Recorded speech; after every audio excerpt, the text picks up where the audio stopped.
Friends, welcome to 4 way news channel. ఏ చిన్న message అయినా మీకు వీడియో రూపంలో మన ఛానల్లో చూపిస్తున్నాం ఫ్రెండ్స్. సో మీరు ఇచ్చే లైక్స్ నాకు మోటివేషన్గా ఉంటుంది. సో మన ఛానల్ని సబ్స్క్రైబ్ చేయని వాళ్ళు సబ్స్క్రైబ్ చేయండి. అలాగే పక్కనే ఉన్న బెల్ ఐకాన్ని ఒక్కసారి క్లిక్ చేశారంటే నేను చేసే ప్రతి వీడియో మీకు నోటిఫికేషన్గా వస్తాయి. ఈ రోజు ఒక కొత్త పథకం అయితే రావడం జరిగింది. రేషన్ కార్డు ఉన్న ప్రతి ఒక్కరికి సీఎం జగన్ గారు ఒక కొత్త పథకం ప్రారంభించనున్నారు. దాంతోపాటు టిట్కో ఇల్లు మరియు ఇళ్ల స్థలాల కోసం మాట్లాడుకుందాం. ఈ వీడియోని ఎక్కడ స్కిప్ చేయకుండా చూడండి. అలాగే సబ్స్క్రైబ్ చేయని వాళ్ళు ఫస్ట్ టైం మన ఛానల్ చూస్తున్న వ్యూవర్స్ అయినా సరే ఫస్ట్ సబ్స్క్రైబ్ చేసుకోండి. అలాగే లైక్ చేయడం మర్చిపోకండి. సో ఇక లేట్ చేయకుండా టాపిక్లోకి అయితే వెళ్ళిపోదాం. ఈ రోజు ఒక కొత్త పథకం ప్రారంభం కానుంది అని చెప్పాను కదండి. అదే వైఎస్ఆర్ బీమా పథకం. దానికి సంబంధించి ఏ వయసు వారికి బీమా ఎలా వర్తిస్తుంది అనేది చూద్దాం. ఏపీ ప్రభుత్వం మరో సంక్షేమ పథకాన్ని నేడు ప్రారంభించనుంది. రేషన్ కార్డు ఉన్న కుటుంబాలకు ప్రభుత్వం అండగా నిలిచేలా వైఎస్ఆర్ బీమా పథకాన్ని ప్రారంభించనుంది. కుటుంబ పెద్ద సాధారణ లేక ప్రమాదవశాత్తు మరణిస్తే ఆ కుటుంబాన్ని ఆదుకోవడమే ఈ పథకం లక్ష్యం. ఈ పథకం కోసం ఇప్పటికే 510 కోట్ల పైగా నిధులను కేటాయించింది ప్రభుత్వం. ఈ పథకం ద్వారా 1,41,00,000 కుటుంబాలకు 18 సంవత్సరాల నుంచి 70 ఏళ్ల లోపు వయసు ఉండి కుటుంబాన్ని పోషించలేని వారికి ఈ పథకం వర్తించనుంది. 18 సంవత్సరాల నుంచి 50 ఏళ్ల మధ్య వయసు ఉన్న లబ్ధిదారుడికి సహజ మరణం పొందితే 2 లక్షలు, ప్రమాదవశాత్తు మరణిస్తే నామినీకి 5 లక్షల బీమా పరిహారం చెల్లించనుంది ప్రభుత్వం. ప్రమాదవశాత్తు పూర్తి అంగవైకల్యం పొందితే 5 లక్షల బీమా పరిహారం ఇవ్వనుంది. 51 సంవత్సరాల నుంచి 70 ఏళ్ల మధ్య వయసు లబ్ధిదారుడు ప్రమాదవశాత్తు మరణిస్తే నామినీకి 3 లక్షల పరిహారం, శాశ్వత అంగవైకల్యం పొందితే 3 లక్షల బీమా పరిహారం చెల్లించనుంది.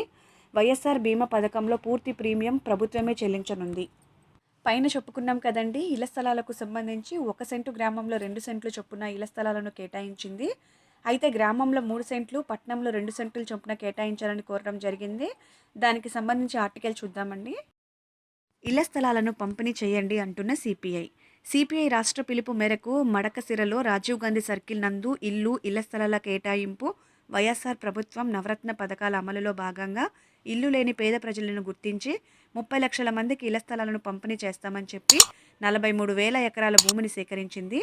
కానీ ఇప్పటి వరకు సరైన పద్ధతిలో పంపిణీ చేసి పేదవారి కళల సాకారం చేసిన పాపన పోలేదు. ఇది ఇలా ఉండగా పట్టణంలో 1 సెంటు, గ్రామంలో 2 సెంటుల చొప్పున ఇళ్ల స్థలాలను కేటాయించింది.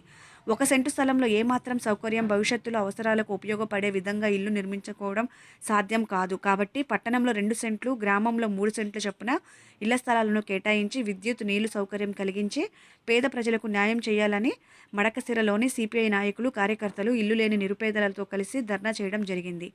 తరువాత మడకసిర తహసీల్దార్ ఆనంద్ కుమార్ గారిని వినతి పత్రం ఇవ్వడం జరిగింది.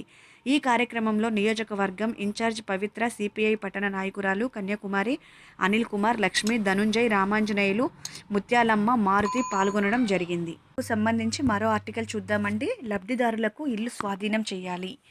ఏపీ టిట్కో ఆధ్వర్యంలో గత ప్రభుత్వం నిర్మించిన ఇళ్లను వెంటనే లబ్ధిదారులకు స్వాధీనం చేయాలి అని సిపిఐ గూడూరు నియోజకవర్గ కార్యదర్శి సివిఆర్ కుమార్ ప్రభుత్వాన్ని డిమాండ్ చేశారు. మంగళవారం స్థానిక సబ్ కలెక్టర్ కార్యాలయం ఎదుట నిరసన వ్యక్తం చేశారు. కార్యాలయం ఏఓకు వినతి పత్రం సమర్పించారు. ఈ సందర్భంగా ఆయన మాట్లాడుతూ సుమారు 230 కోట్ల రూపాయలతో గత ప్రభుత్వం ఏపీ టిట్కో ద్వారా పట్టణంలోని అద్దె ఇళ్లలో నివసిస్తున్న పేద మధ్య తరగతుల ప్రజల కోసం 5,300 బహుళ అంతస్తుల భవనాలను నిర్మించనున్నారు.